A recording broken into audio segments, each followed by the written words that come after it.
What is your real ghost story?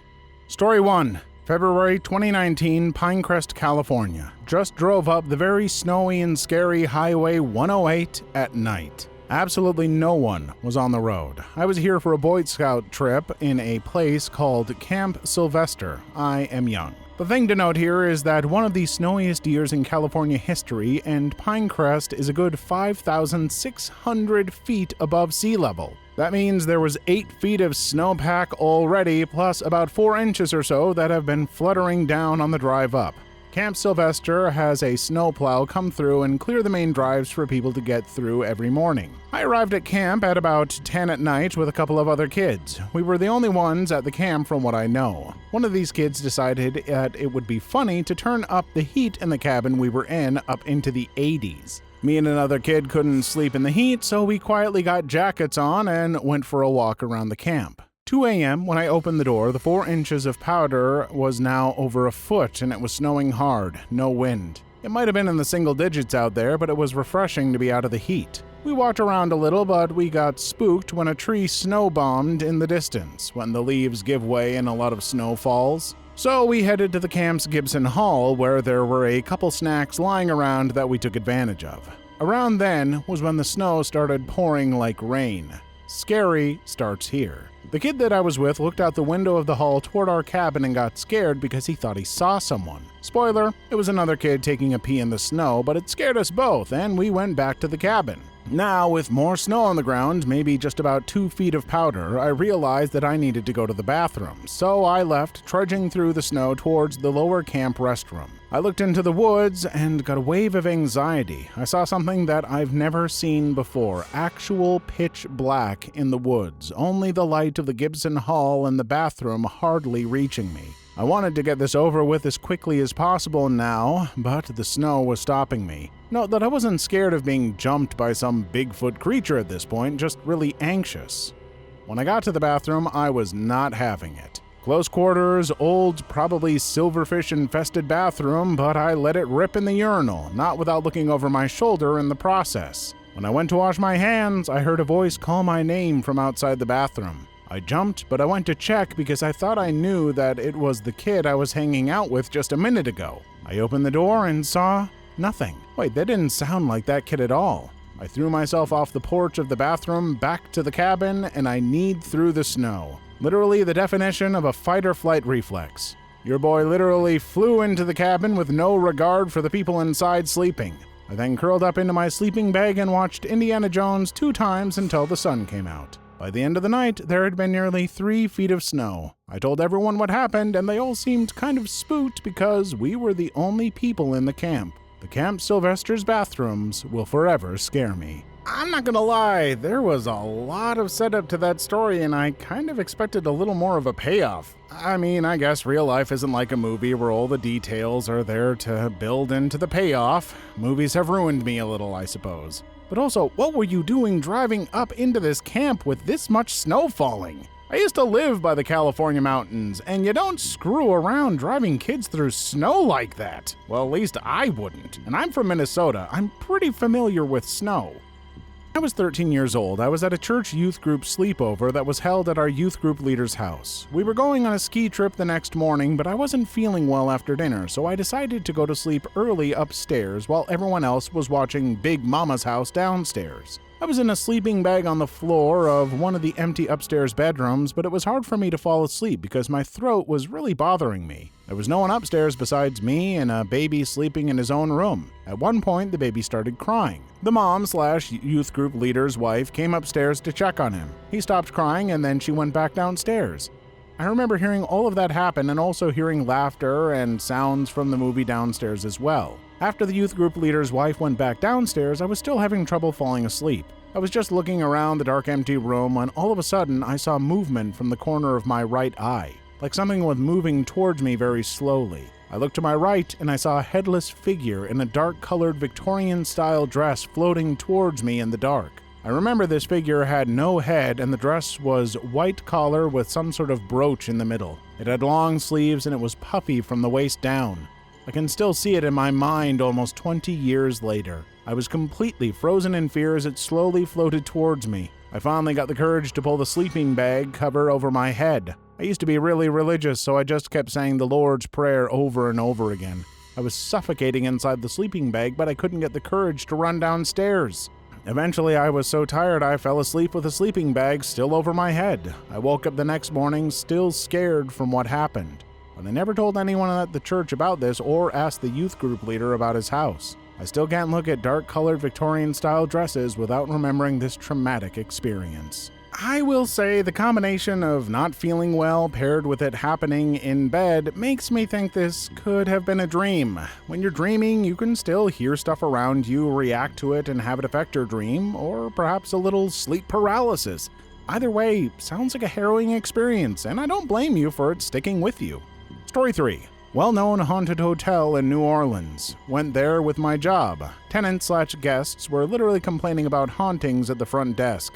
A couple things happened directly to us. It was actually funny. So one coworker leads the sales guy. He's all like, "This is BS, this isn't real, etc., putting on a macho attitude. But when we went down the halls at like 1 a.m., things changed quickly with his attitude. First thing we all saw was a dude or two peeking around a corner. We all saw him, and even when we got to the corner, no one was there. It wasn't even a corner. It was a niche in the hallway wall or something, but it was a completely dead end. This makes the lead sales guy quiet. He quits running his mouth, but everyone else is like, "I saw him/them too." We went to the old/second kitchen where another guest told us to go. And right as the lead sales guy goes to open the door, at about a 1-foot gap in the door, and it slams shut super hard. The sales guy yanks his hand back. He's now like, "Okay, I don't do scary ghost crap. Talking macho is just my defense mechanism, etc., on and on." It was so freaking funny. I wrote that door off, though, as maybe being a draft, even though the door had hydraulic hinges that kept it from slamming. We went to the bar downstairs, and they had other guests down there drinking who were like, "I'm checking out tonight. I keep seeing people standing in my effing room all night." At this point, the lead sales guy has tears bubbling up in his eyes. He's fighting a cry, and he's visibly uncomfortable. We left and went back to our non-haunted hotel. Nobody ever really joked about how the lead sales guy acted, though. To me, ghosts or paranormal events are probably like an echo, like something extreme happened or something happened with an energy we can't measure, so it continues to happen like an echo or maybe a path worn into something in a way we can't understand. Like if your dog passes through your yard for many years, it might be hard to grow grass there even after your dog is gone. I will say, I have the hardest time believing in anything people see at well-known haunted hotels. Because guess what is probably the biggest draw for that hotel? What probably keeps that hotel afloat? I'm willing to bet it isn't the continental breakfast, I'll tell you that much. When there is a clear financial incentive for a place to fake haunting stuff, I'm not buying it. Don't get me wrong, I'm not saying it is proof the hotel isn't haunted. I'm just saying it just actively works against me ever believing it. Story 4. Worked at a 90-year-old bookstore. 2 months into working there, the longtime owner had decided to retire, but soon after, the assistant manager chose to keep the place open despite the longtime owners having sold off 90% of the stock. The assistant manager hired family and friends and kept half the old staff, including me. A few months later, one of the friends she hired who ran our computers after we closed at 9 p.m. said a man would appear on the basement stairs at 10 p.m., would walk to the back of the store, climb the stairs to the loft office, and disappear. The assistant manager took this story with a grain of salt as she was religious and didn't believe in the paranormal. But then, families she hired started staying late and they started seeing the guy too. Eventually, the assistant manager stayed late and said she saw him too. 6 months into the assistant manager running the place, a lady showed old pics of the store from the 50s saying she worked there in the 60s. I asked her if she'd ever seen the ghost. "I worked for him."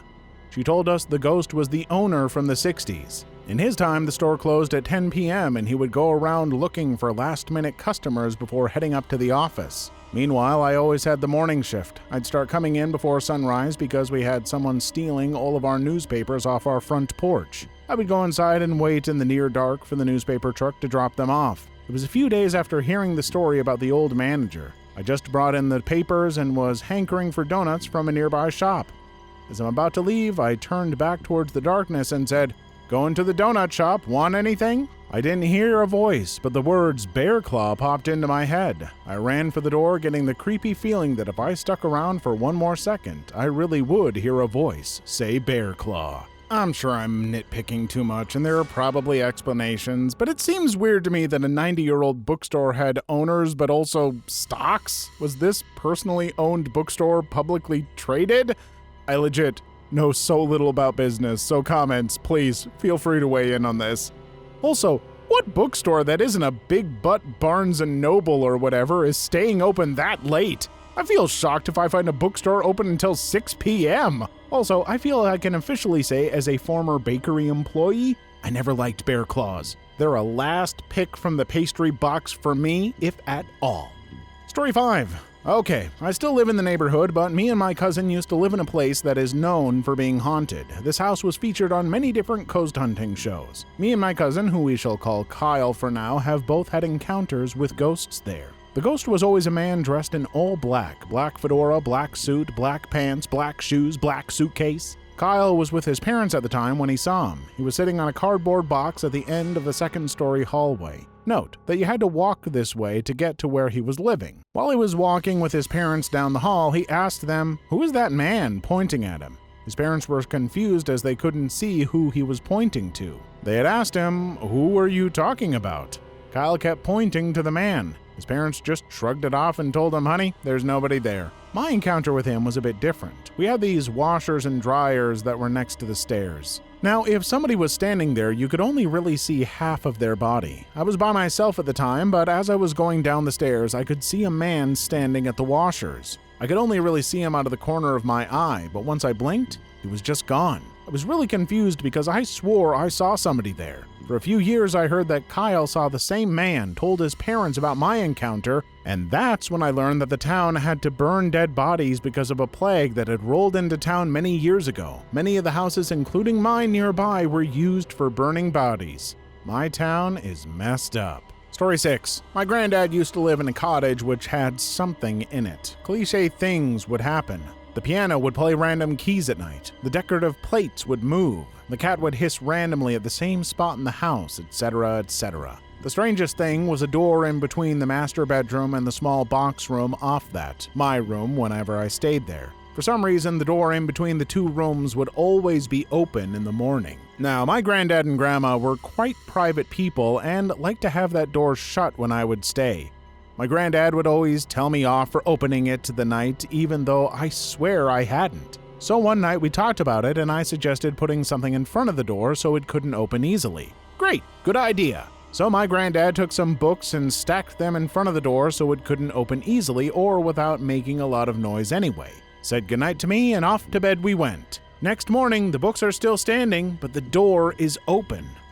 We were obviously freaked out. Next night, Granddad did the same. Books in front of the door, off to bed. In the morning, all of the books were knocked over, some even in different rooms of the house, and some in the shed at the end of the garden 50 meters away. After my grandparents had moved out, they found some records in a local church about the house. Apparently, a girl had been pushed down the stairs by her mother and died. They believe this is what was causing things to happen. The husband of the couple that moved in after them had a heart attack 3 weeks after moving, and after being supposedly happy and healthy. Well, I do appreciate some hauntings that have a history behind that to help explain things, and this tragic tale is certainly intriguing. Sadly, it sounds like it was back at a time when camcorders and smartphones maybe weren't an option, so I can't blame a lack of evidence. Still, I wonder if sleepwalking might have been involved. Please leave your story in the comments. I would love to make a video on them in the future. Also, don't forget to like and subscribe.